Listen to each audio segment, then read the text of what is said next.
So welcome everybody to our latest webinar, Loan Working and the Inventory Clerk. I'm joined today by Sally, my fellow director, and Debbie from Dorset Police, who's kindly come along to talk to us today about staying safe, which is really, really important. Sally, maybe you'd like to take it away. Yes, yeah. Hello, everybody.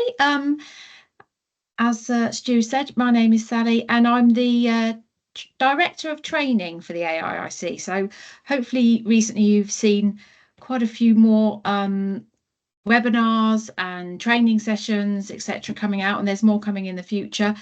So this evening's webinar is on loan working and the inventory clerk. And we welcome Debbie Oldfield, who's going to be going through some safety tips for us. Debbie is the Prevention Designing Out Crime Officer for Dorset Police. So just a few housekeeping tips. We are recording the webinar, so it will be available after tonight for you to review, revisit. If you have staff, share with your staff.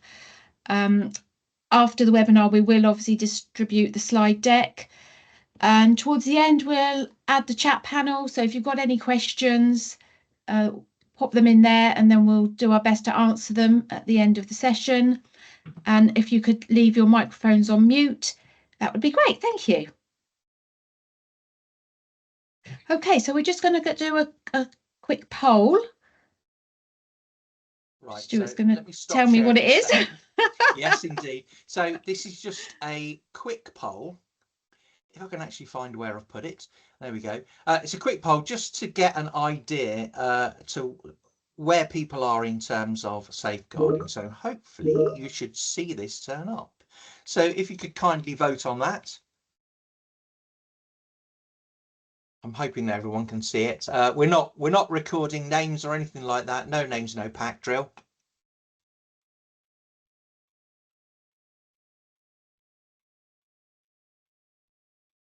Can everybody see that? Is it just coming up on the chat? That's a good question. Yes, have you seen it on the chat? Yeah, it's just coming up on the chat.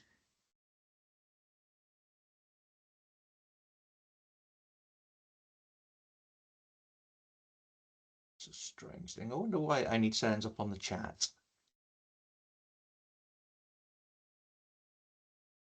Okay. It looks like not many people can see it. Just coming in. I think there's a few. Oh no, yeah, there we are. We are getting responses. So if you look at the top, hopefully on the top of your screen, you'll see to the left-hand side, there's a chat bar with a little, possibly got a little red dot on it. If you click on that, hopefully you'll be able to see the poll. Yeah, we're getting quite a few responses now. Just give that a few more seconds and we are done. So actually about 2/3 of the people then who've responded are self-employed people that work alone. Another 25% are self-employed people who use associates. And it looks like probably only a couple of us are companies that have got lone workers. That includes me. So that's interesting. That gives us an idea. And it's probably what we thought. I think the majority of inventory clerks are probably self-employed people working for themselves and out on their own. Okay, so perhaps now if we stop wittering and hand over to the meat of today's webinar, which is Debbie, who's got all the experience and knowledge to walk us through this. Debbie, perhaps you'd like to share your screen. Yeah. Bear with me. Can you see that? We can, yes. Excellent. Perfect. Okay. Good evening. Oh, can you still see it? Because my screen's gone completely blank. No. Oh, it's back again. Is it? Okay. Right. Great. Apologies. It does do this occasionally, so I'm hoping it's going to be all right for tonight. Good evening, everybody. Thank you for inviting me along today, Stuart. I know I did a short bio for you, and I don't know if you sent that out, but I'll just explain a bit of myself. I've worked for Dorset Police for 36.5 years. That half is very important. And the last 16 years, I've been a crime prevention designing act crime officer. And over the last few years, we've been doing a lot of work against violence against women and girls, and it includes lone working, personal safety, and everything. So it is a subject close to my heart. And the object of this presentation tonight is not to patronise you or frighten you at all. As you all know your jobs a lot better than me. I've just had a quick chat with Stuart and Sally about your roles. And you're going to probably be doing everything that I talk about tonight. However, where personal safety is concerned, I think we all can get a bit complacent because we go about our day-to-day stuff and don't think about it. So hopefully after tonight, it might have prompted you just to be a bit more aware of your surroundings and what to do when you're out on your own. So some of the advice I'm going to give to you tonight is is taken from the Susie Lamplugh website. Now, there's a lot of information on that website, including lone working, but also about personal safety and stalking. So before I start, do you all know who Susie Lamplugh was? No, I can't see hands or anything. So yeah, the majority of people know who she was. But if not, Susie was a 25-year-old estate agent who was reported missing on the 28th of July 1986 in Fulham, London. She failed to return to work after showing a client who was named in her diary as Mr. Kipper round a house in Fulham. Unfortunately, Mr. Kipper was never formally identified, and Susie's body was never found, and she was sadly declared murdered in 1993.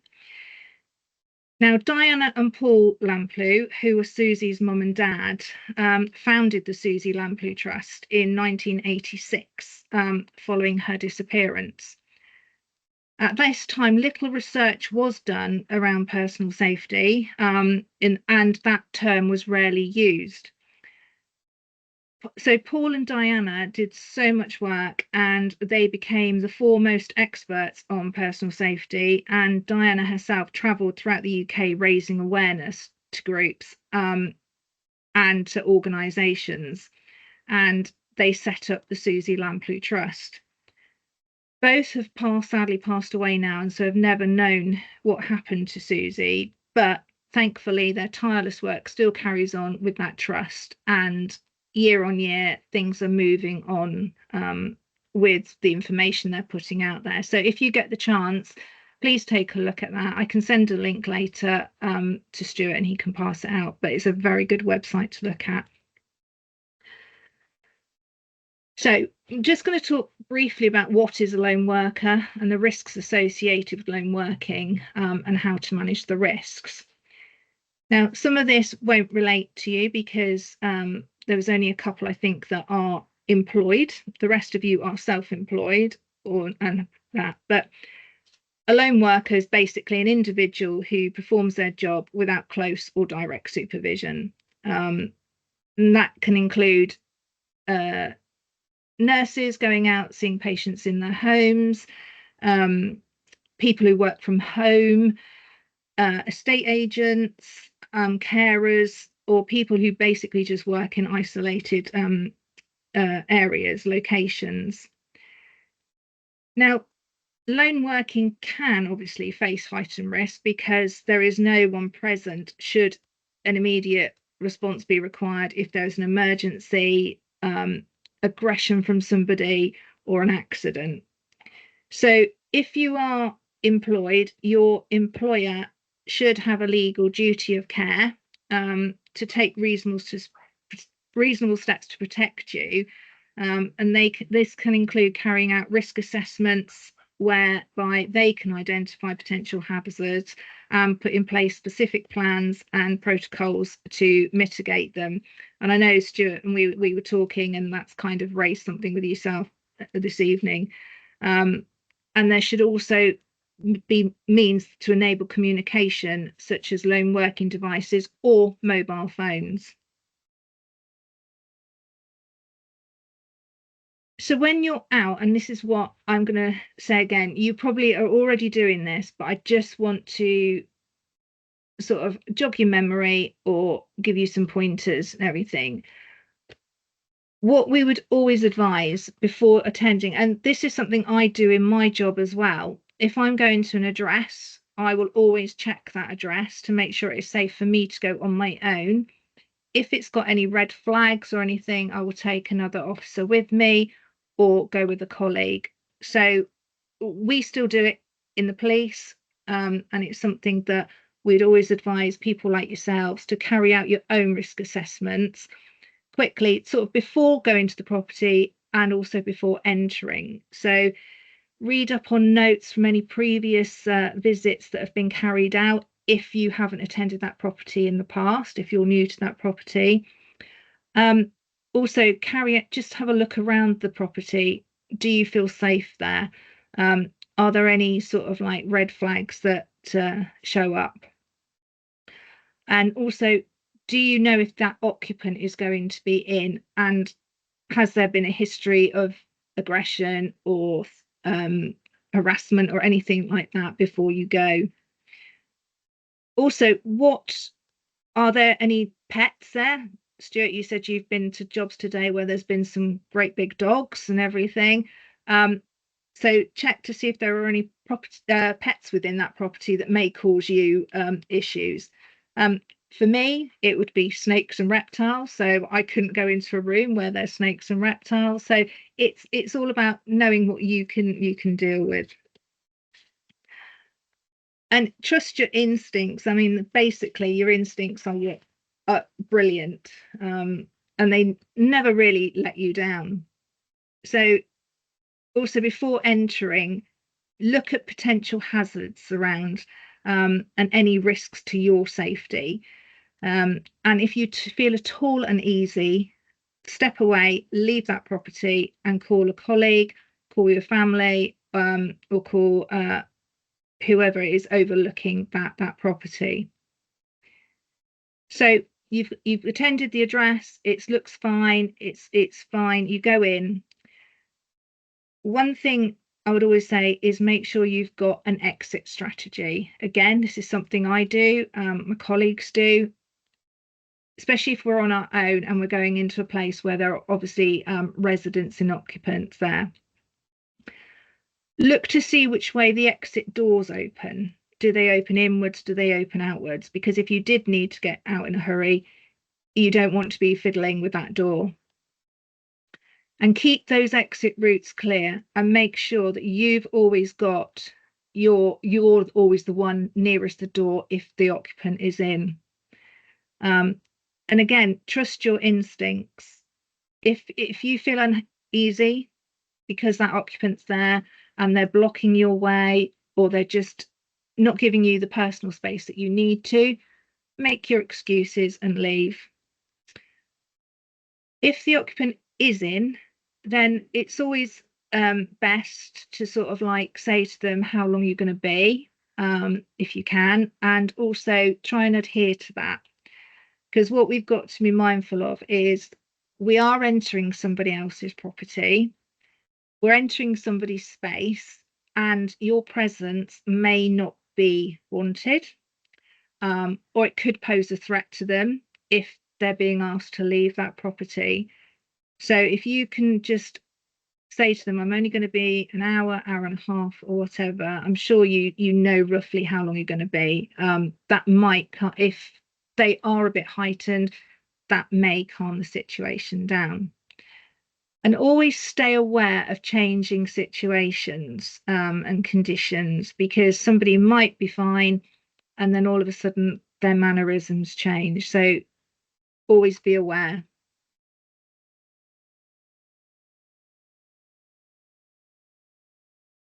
So we're going to talk briefly about personal alarms, mobile phones, tracking, etc.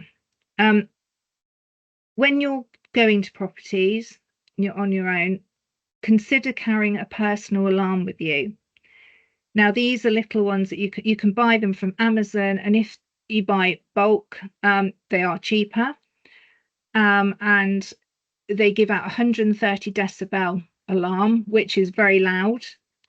But what we would say is, because these alarms are there to shock and distract someone, giving the person vital seconds to get away. But we would say, if you are in a house situation and something happens, only use it if the exits are clear and you can get out, because sometimes these can call these, if you're in a room and it goes off and there's no way of getting out, that might heighten the situation. But if you were interested in getting personal alarms, they're readily available on Amazon, or if Stuart, you wanted to get a bulk order, I can send you a link of the company we use to buy them. Make sure your mobile phone is fully charged all the time, and you've got your tracking app on it, and your location services are switched on. There are many tracking apps out there now, and I will say that it's not so people can track you to know where you are every minute of the day. It is for your safety. And there is one that we recommend. It's called the Hollyguard app. Now, some of you may already have that on your phones, or you know people that have got it. It's free to download, and I'll send out the link later.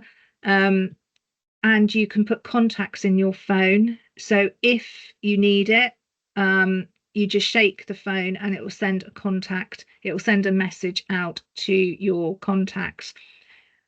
The good thing about the Hollyguard one is that you can set in meeting locations. So if you're going into a property that you think the occupant's in, and you want to just inform somebody that you're going there, you can set a time delay. You can set a time up. So if you go in, say at 10 o'clock in the morning, you know it's going to take about an hour and a half to do that inventory. You can set your app to 11:30, and you then turn it off when you're out of that property. If you don't come out of that property at that time, then that will send an automatic response to somebody. So that's quite good when you're going into properties on your own. There are numerous apps out there for lone workers. So again, have a look on the internet and see if there's anything. But if you just wanted a basic one, then the Hollyguard or your tracking or your location app on your phone. So be mindful also of what you're wearing, what you're taking with you. Try not to take anything that's not needed. So if you use an iPad, or your reports are on the iPad, just take your iPad, your mobile phone, and your keys where possible. Also, if you're taking paperwork, fine, that's fine, but try not to carry a big rucksack or a bag that's going to hinder you, because if you did need to get out, you don't want to be worrying where you've put that. So try and take as little as possible into the property. Also, this could be controversial, but consider the shoes that you're wearing. If you don't know the property, then it's better to wear some flatter shoes or more comfortable shoes. So if you needed to get out, then you're not hindered, and you can get away easier. So once you've done that, you've got everything, you're happy about going in there, you feel fine for your personal safety, that's great.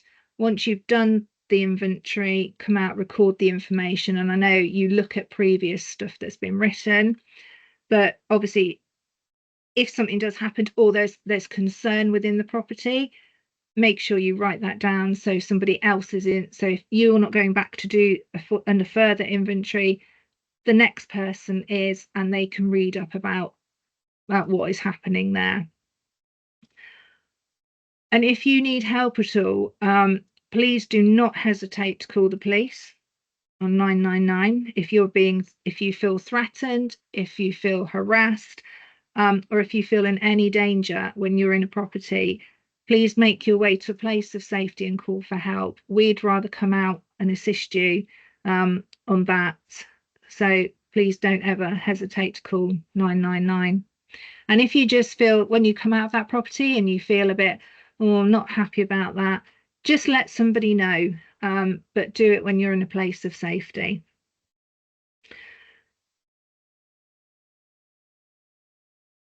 And this is what we'll always say, remember, plan. It's quite easy to remember. Prepare, obviously that's doing your risk assessment before you go. So looking at paperwork, seeing if there's any risks associated with that property, any dogs, any animals that may cause you harm or concern. So you've done your pre-visit assessment, and when you get there, you've done a walk around the house or you've done a look around the area, and so you've done that basic risk assessment. If the occupant is in, look and act confident. That goes a long way. And avoid risk. That is obviously the most important thing. Avoid any risk to your personal safety, and never assume it won't happen to you. It's very, very rare. And Susie Lampe, I think, was a very long time ago, which is good, and nothing has happened since, but I don't think we can ever assume it won't happen. So it's just being prepared and taking those small steps. And as I've said in the beginning, I'm sure you're all doing that, but it's just to reiterate and make sure that you've got those tools in place, like your tracking app or your Hollyguard app or something like that, and just to make you more safer when you're out and about. And this also goes if you're out in the evening as well. Just be aware of your surroundings. And I think that's it. It's a very whistle-stop tour, because I'm very conscious that you've all been working today, and there's nothing worse than sitting through a PowerPoint presentation for 3/4 of an hour with about 20 slides. So I hope it's been enough information for you. But if anybody's got any questions, please let me know, and if I can't answer them, I will certainly come back and give you those answers. I'm going to stop sharing my screen now. That's brilliant. Thank you, Debbie. And I think that one of the things that does bring home to me listening to your presentation there is that certainly when I set this up, when I was thinking about lone working, I was thinking about, you know, a single woman that goes into a property and there's somebody there. But actually, what you've reminded me is that it's not just about safety in that respect, but it's about safety in terms of accidents. If something happened in an empty property and you weren't expecting to see somebody, then that could cause issues. I'm reminded of a call I got from one of the guys that works for me, and he was calling about an attic room which wasn't on the original order, and he was in this attic room and he was saying, should I include it on the inventory? And he said, oh, by the way, the floor's really rickety, and he was bouncing up and down on the floor, which was moving with him. And, you know, I had to sort of calmly tell him, please don't bounce on an uneven and worryingly loose floor. Please just walk out and don't do that room. So I think a lot of it is about being safe in terms of personal safety or personal accidents as well. So please do put your questions in the chat. We've got one question from Mahmoud. Anything on SA, anti-Semitism / Islamophobia / racism?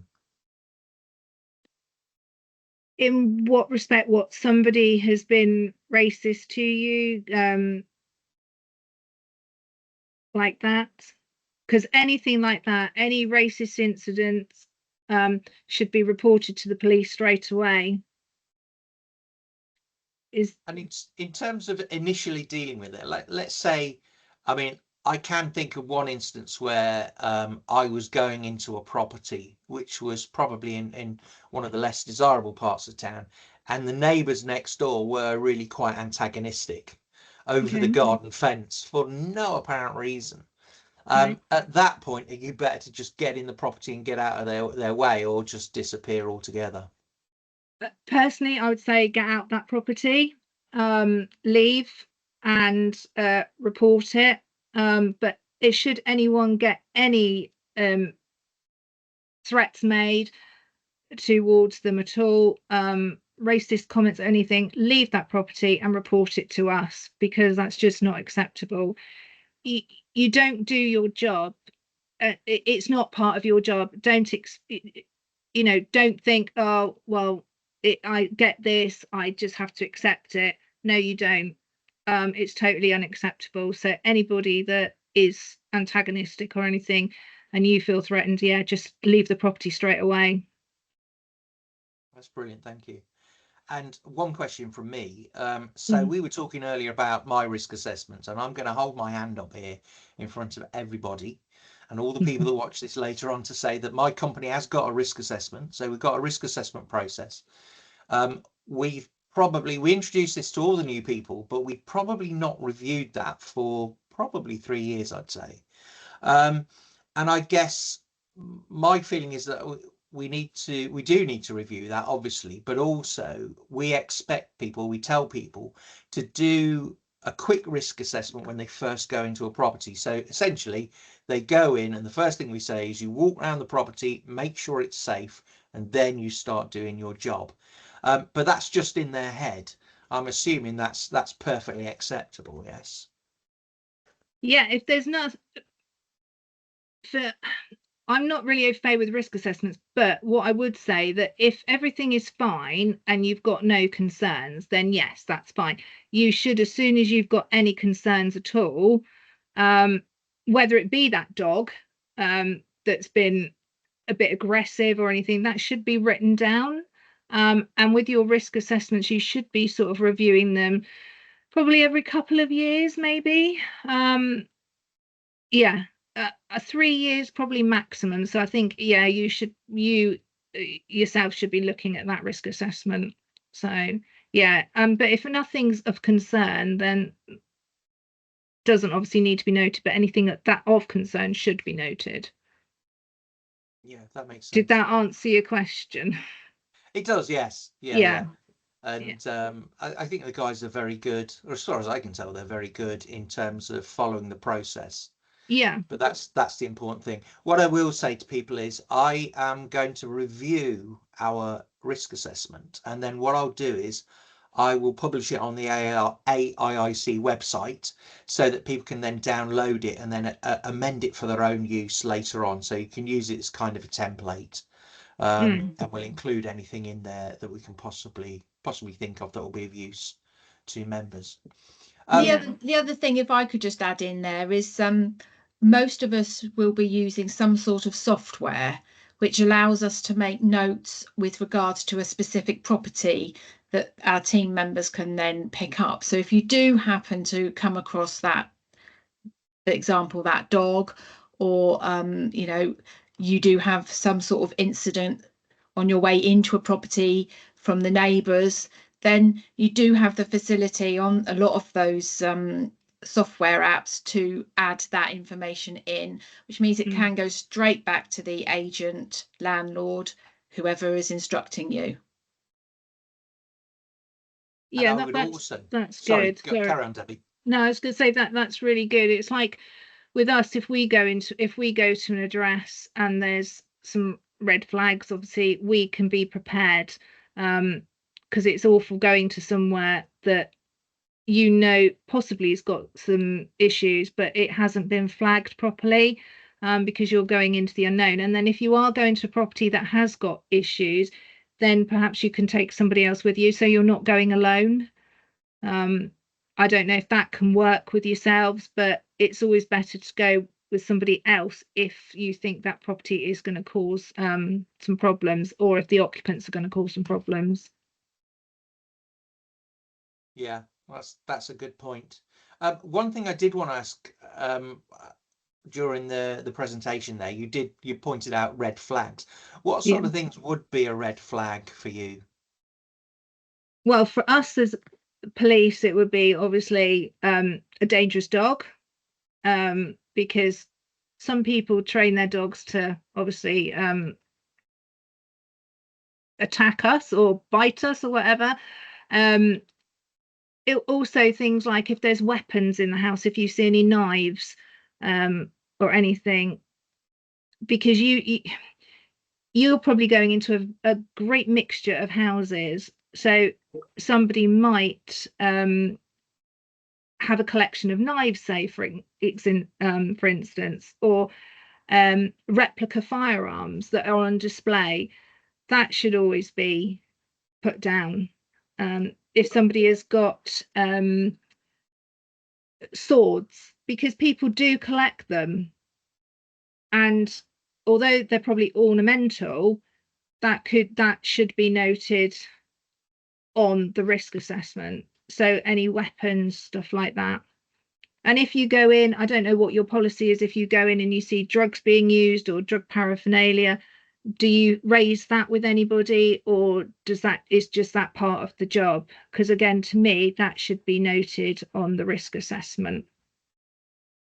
Yeah, and I think that's when we do interim inspections, that's one of the things you're probably looking for, is that sort of behaviour, or indeed if they're growing any drugs or bypass the electric meters. I mean, that's a good point also, is that you know, I've been in places where they bypass the electric meters, so you've got no idea how the electrics are in the house. And it's funny you should say that, because that sounds like a really unusual situation where there are knives or guns.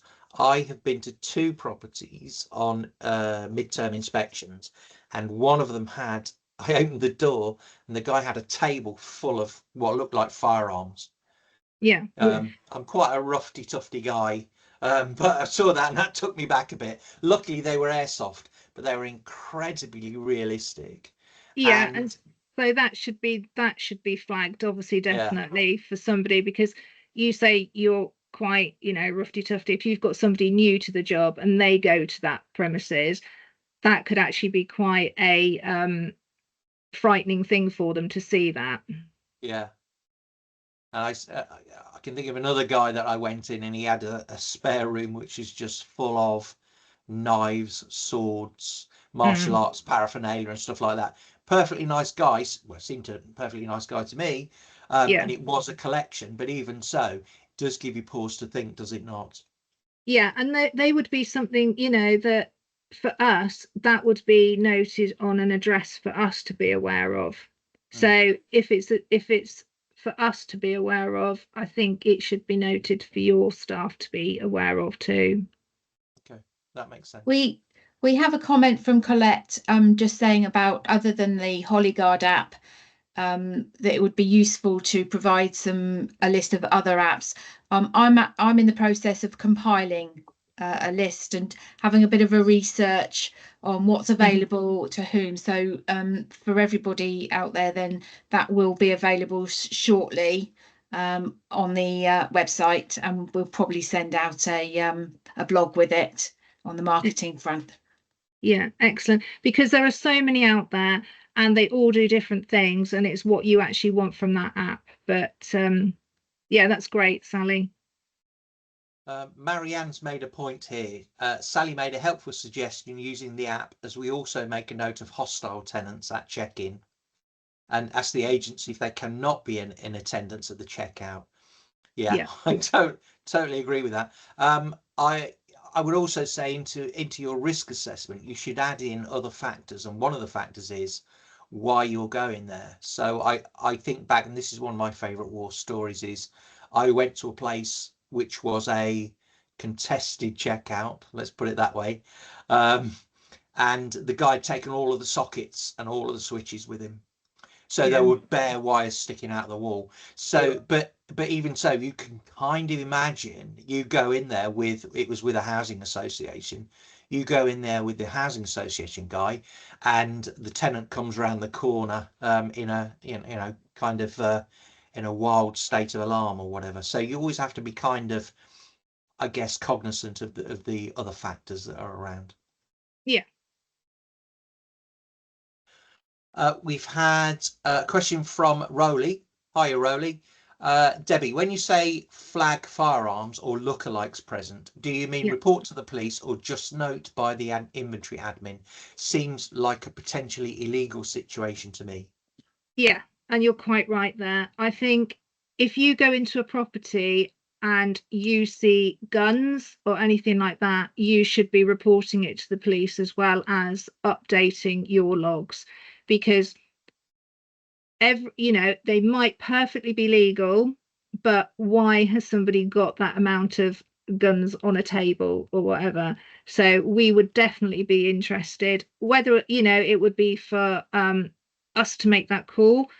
But yes, please, if you see anything that you've got any concerns about regarding weapons, please just email us or give us a call as well.